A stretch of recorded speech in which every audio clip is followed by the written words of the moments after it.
Great. Well, good afternoon, everybody. I think we're coming towards the end, and Yes. Esther and I are delighted to be with you today. We're going to talk about a thorny issue of personal data and privacy, and we're just going to have a little conversation about that. Yeah, we started getting really interesting backstage, and we decided to save it for up here.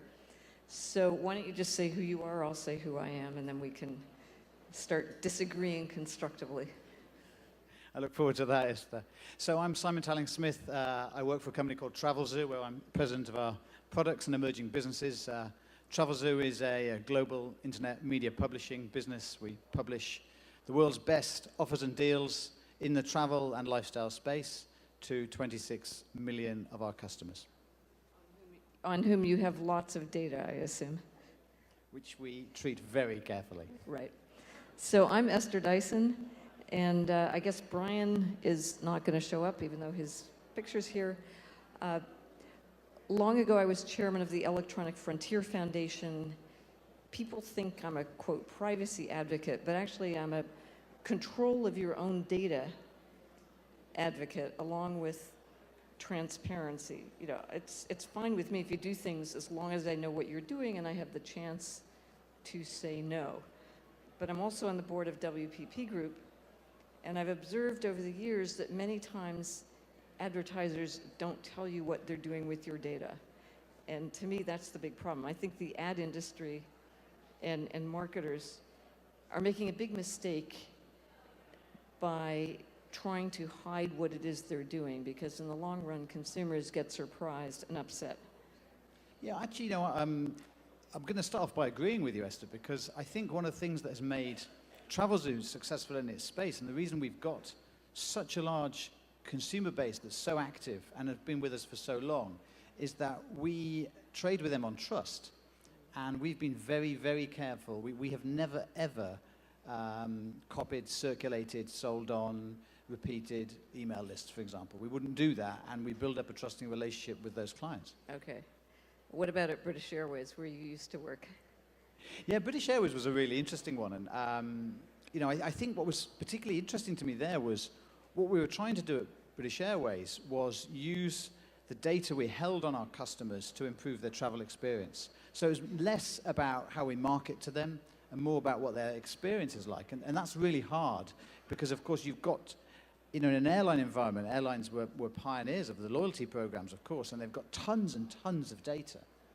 But using that and actually getting your frontline staff, your check-in staff, your flight attendants, to use that data carefully and responsibly requires a significant machine to make it work. Yeah, you gave me the example of, suppose I was flying business class for the first time, and so the flight attendant would come up to me and tell me, I see you're in first class for the first time, let me tell you how all this works. I'd be really pissed, because presumably I don't exactly want to tell the guy next to me that I'm actually from steerage and I just got lucky. So it goes back to understanding their preferences rather than making assumptions. Yeah, I think it does. And I think, I mean, that's a pretty good example. And what we were trying to do at that time in British Airways was make people feel like people rather than like numbers, and recognize them. And I think if you go back to, well, this whole thing about as a customer, you've got to see it from a customer's point of view. What does a customer want out of the data being held on them? Well, I think they want three things. I think, one, I want to be told the things I want. I don't want spurious communication. Two, I want my transactions to be made easy. I want life to be convenient. That's why I'm actually happy for my credit card to be remembered, because I don't want to keep typing it in. And thirdly is this kind of service thing of I want to be known as a person, and I don't want to feel like a number. And if you can do those, then you've kind of got this balance right. Yeah, but why couldn't British Airways remember that I wanted a window seat? Well, I mean, in my day, of course, we would have remembered it, but I don't have an answer for that. We should definitely know that you wanted a window seat. That's ground basement level. So do you think we should take some audience questions and get a little more involvement? Yeah, let's see who else is interested in Engagement privacy. is the hot new thing. Engaging. Great. Oh, Linda Holiday, wonderful. Just come up front and yell it out. Okay, a friend of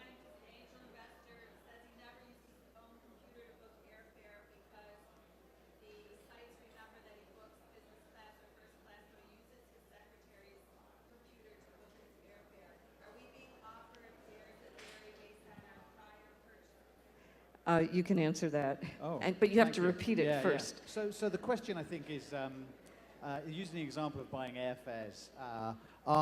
When we're made an offer for an airfare on a computer, are we being offered based on prior purchases? And I guess what this gets down to is... And being offered high prices. Yeah, are the prices going up? And I've certainly found that when I search for airfares, if I don't close the browser, then I seem to get a higher fare every time I ask. And unquestionably, there are airlines out there who are cookieing and making the most of the fact that I've come back again for a second look at a fare. So I think that does go on. And I think, obviously, within this whole question of privacy, it's not necessarily the data that is being held on us by the company, but the data that the company is cooking and the way they're treating our browsing experience. I guess if you want to get around that, then you have to do what your friend does and use somebody else's computer. So if I'm using TravelZoo, can I look and see a history of everything I've ever done with you? Yes, we actually do have an opportunity to look at all the things you've bought with us. We don't yet offer the ability to tell you everything you searched for, although that's probably because we don't know ourselves what you've searched for. But can you tell me what you think I am? Do you put people into buckets like high spender or, vacationer or anything like that? I'm just curious. Currently, we do at TravelZoo, we do a fairly low fidelity level of segmentation, and so it's more geographic, and so you can say what geography you're signed up for, and I think actually that takes us to what I think is the privacy question of the day, which is location. And it's all driven by mobile. If you think about it, your mobile is constantly spewing out your location to dozens of people. And sometimes you give permission for that, and sometimes it's anonymous. I mean, take Google Maps. I love Google Maps. I love the fact that they can always predict my journey to within minutes of getting there. Well, how do they do that? They do that because every single Android phone in the world is pinging Google, telling it where it is every minute. That location level of privacy, I think, is something that we're really going to have to grapple with as an industry in the next couple of years. Any other questions? Come on. Somebody be brave and stand up. Yes, great. Is that Doc Searles back there? The question was, when is CRM, as in consumer relation, or VRM, vendor relationship management? In other words, rather than TravelZoo managing us, we manage TravelZoo versus TripAdvisor versus 5 airlines. Do you see that as a threat? No, I don't think it's a threat. I think it's a logical conclusion. I mean, I think companies like TravelZoo, and we're not the only one, companies that are essentially born out of an advertising model are trying to get into a consumer pull model where they're looking for the abilities for consumers to come to us and search for what they need. And sooner or later, that will mean that consumers will determine more and more of their experiences as we can code it. To answer that question, vendor relationship management is a really old idea.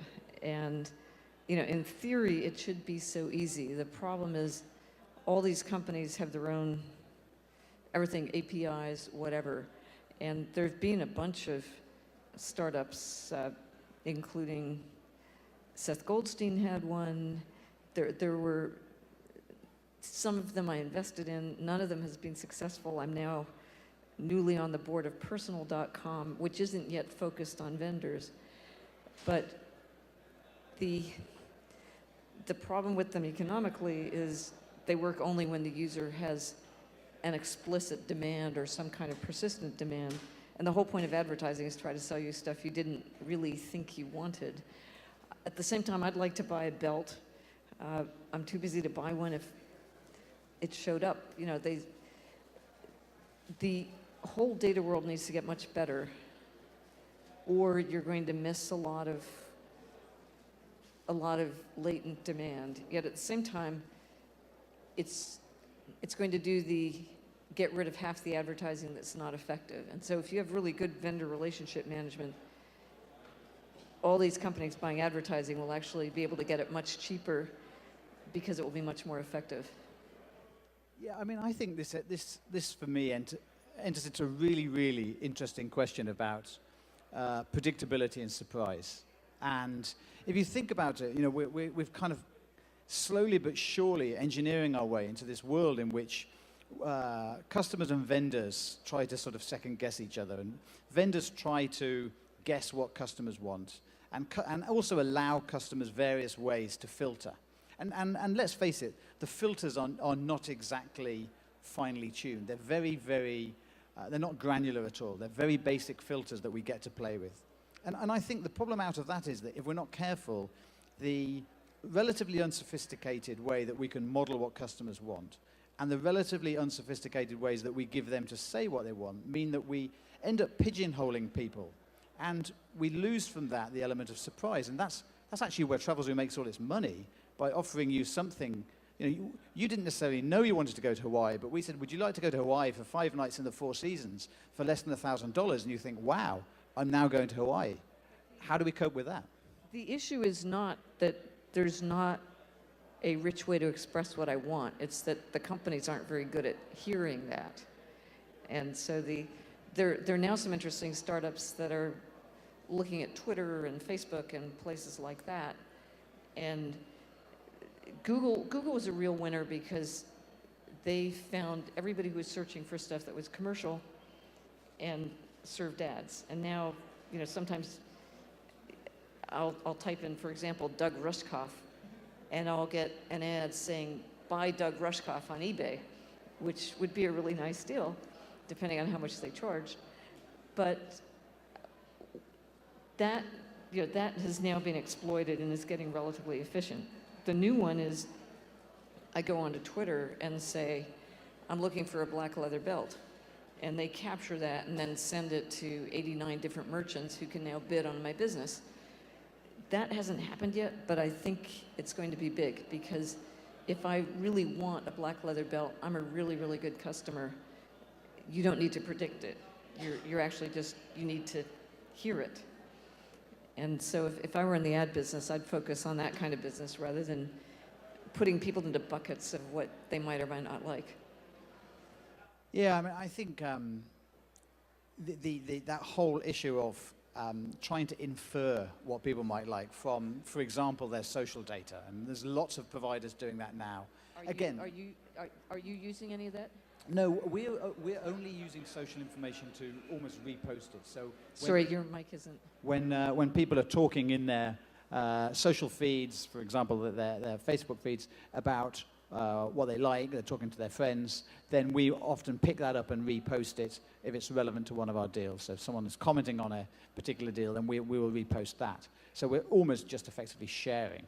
But what we're not yet doing is trying to interpret what people want by their social data, by what their friends like, what photos they've taken, etc. And I think, again, that is a very risky territory, because we're all going to become, if we're not careful, sort of streamlined into these like swim lanes through life, in which we actually just get to experience things that we're probably going to like and our friends like, and nothing new is ever going to happen to me.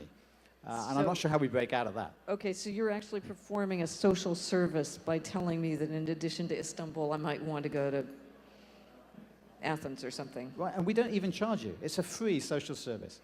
Now, what a deal. Any more questions? I think we're going to run out of time pretty soon, so... yes, Thank you, Esther.